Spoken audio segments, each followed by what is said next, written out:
Então veja que somente duas das igrejas mencionadas aqui no Apocalipse, representando todas as igrejas e de todas as épocas, somente duas não têm aí uma repreensão clara.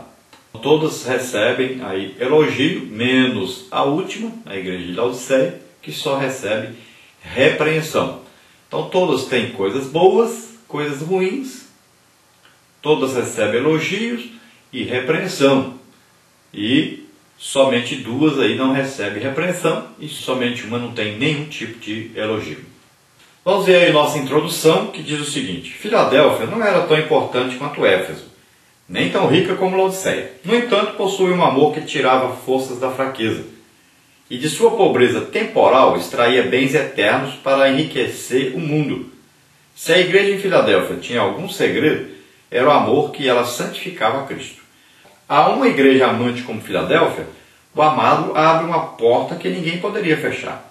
Sim, Jesus escancara-lhe os portais da evangelização e da obra missionária, levando-a a avançar como reino de Deus além de suas fronteiras. Quando a igreja local é amorosa, logo Deus a universaliza. Então aí Filadélfia não era tão importante, não era uma cidade tão grande, não tinha pessoas tão ricas, não tinha nenhum garimpo, não tinha também um comércio muito avantajado, mas era caminho para quem ia para Jerusalém, para o Oriente, quem vinha de Éfeso, quem vinha de Roma, o correio de Roma passava por ali, então era importante. O grande segredo da igreja ali em Filadélfia era o amor. E quando existe esse amor constrange o crente, faz com que ele deseje ganhar almas, deseje evangelizar, faz com que esse crente tenha o desejo de que todos possam conhecer a mesma salvação que ele recebeu. Então, pelo que nós vemos aqui no texto, era uma igreja missionária. Essa porta aberta aí era exatamente para o envio de missionários por toda parte, passando por Jerusalém e alcançando até o Oriente. Vamos ver a nossa primeira parte, então. Filadélfia, a cidade do amor fraternal. Tópico 1 aí, a história de Filadélfia. Tópico 2, a igreja em Filadélfia.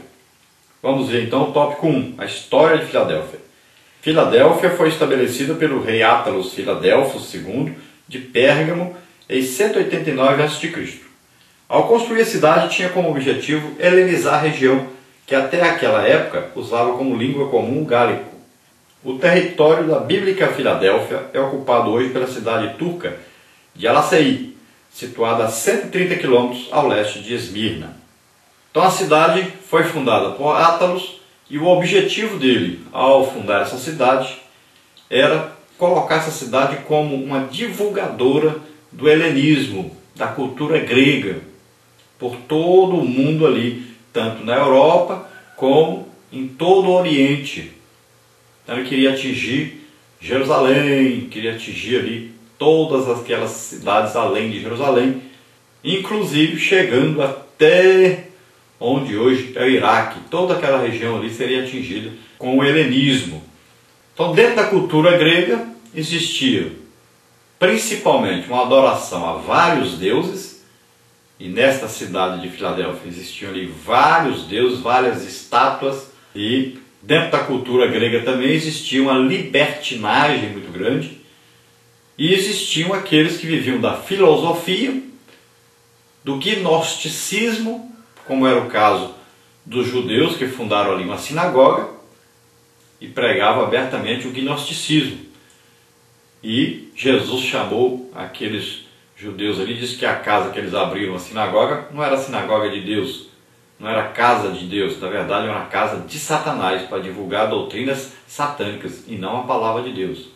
Então, dentro da cultura grega também, a própria língua grega, que deveria ser difundida por toda a terra. E realmente, nós sabemos que através de Alexandre, principalmente, Alexandre o Grande, essa língua grega atingiu todos os países que existiam naquela época. É como o inglês hoje, que está aí presente em qualquer nação, naquela época era o grego que penetrava em todas as nações.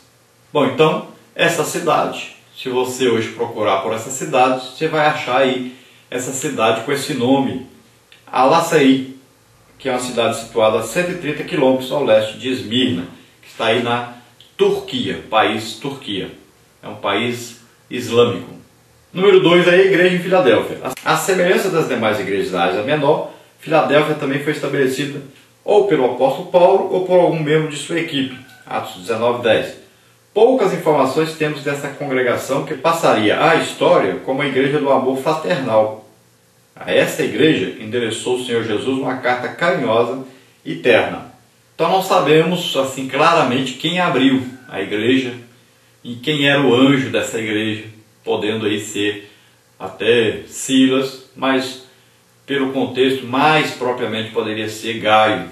Não sabemos ao certo, a Bíblia não diz, mas sabemos que através daquela evangelização que Paulo fez ali por toda aquela Ásia que existia naquela época, então naquela época provavelmente essa igreja foi aberta, uma igreja formada principalmente por escravos e pessoas pobres, mas pessoas unidas e que amavam realmente a Jesus, a vinda de Jesus, que se amavam e que unidos evangelizavam.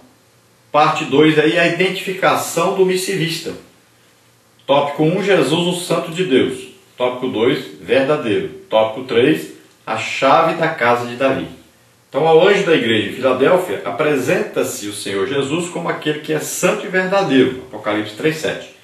Somente alguém com essas credenciais far-se-ia digno de receber do Pai a chave da casa de Davi, para abrir-nos todas as portas da oportunidade.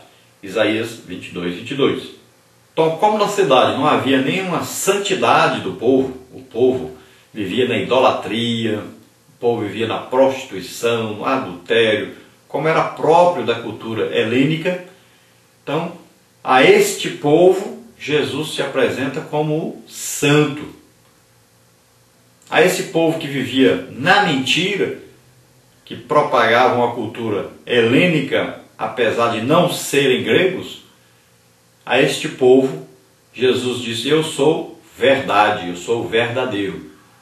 Então a igreja deveria apresentar Jesus como santo, separado exclusivamente para Deus, e como verdadeiro, aquele que defendia a verdade, que pregava a verdade e vivia a verdade. Então, tópico aí, Jesus, o Santo de Deus. Apocalipse 3:7. A santidade é um dos principais atributos de Cristo. Embora separado do pecado, ele não se separou dos pecadores, mas ofereceu-se amorosa e sacrificialmente para salvar-nos de nossas iniquidades. Se ele é santo, de sua igreja requer santidade e pureza. Portanto, Filadélfia deveria fazer-se notória também pela santidade, pois sem esta ninguém verá o Senhor. Sua igreja é santa? Ela segue a paz por todos? Então veja bem, Jesus é santo, mas ele não se afastou dos pecadores, ele veio até os pecadores para salvá-los. A igreja, ela não se separa do povo, ela não fica ali enclausulada, separada do povo. Não, a igreja vai até onde o povo está. A igreja deve ir onde está a prostituta, o bêbado, o ladrão, o drogado, levando o evangelho até eles. As prisões, os hospitais. Então a igreja não fica ali apenas esperando que as pessoas venham. A igreja deve ir aonde está o pecador. Deve levar boas novas, notícia de salvação, notícia de que qualquer pessoa, mesmo por mais pecadora que seja, pode ser salva, pode ser perdoada por todos os seus pecados. Então é uma boa notícia ao desesperado, ao aflito, àquele que está sem esperança. Então a igreja deve seguir o exemplo de Cristo. Cristo deu a sua vida pelos pecadores. Assim também a igreja se esforça, a igreja se humilha, a igreja sofre muito, a igreja se sacrifica para que os outros sejam salvos, para que as pessoas possam ouvir o evangelho e serem salvas. Tópico 2, verdadeiro, Apocalipse 3:7. Apresentando-se também como verdadeiro, o Senhor Jesus demanda de sua igreja uma postura verdadeira e confessante. Filadélfia tinha tais características, por isso estava disposta a professar o nome de Cristo até o fim. Ela não se conformava com este mundo. Então Jesus se apresenta como verdadeiro, fiel realmente a Deus, e a igreja em Filadélfia tinha essa característica de professar uma fé verdadeira. Ela deixou a idolatria, ela deixou a amizade com o mundo e, apesar de perseguida, era uma igreja perseverante na palavra de Deus, na fé em Deus e na divulgação da palavra de Deus. Número 3, a chave da casa de Davi.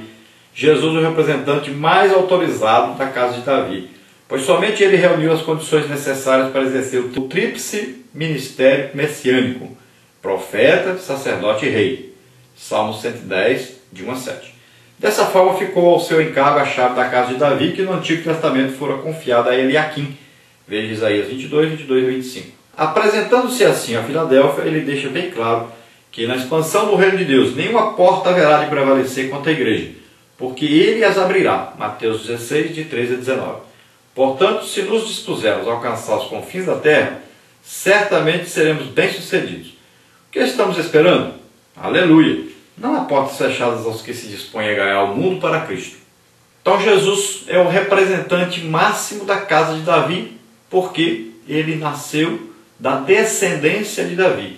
E Davi, na verdade, existiu para que dele viesse a nascer Jesus. Então, a palavra de Deus se cumpriu em Jesus. Então, a casa de Davi aqui fala da casa real, fala do sacerdócio, e fala também do profeta. Então, Jesus reuniu em si mesmo os três ministérios. Ao mesmo tempo, ele era o profeta, que falava das coisas que haviam acontecido, falava das coisas que estavam acontecendo e falava das coisas que iam acontecer ainda. Jesus também é o sacerdote, porque além de manter uma comunhão com o Pai, ele levava ao Pai a intercessão por nós. E ele foi capaz de oferecer a Deus o maior, o perfeito sacrifício. Ele ofereceu-se a si mesmo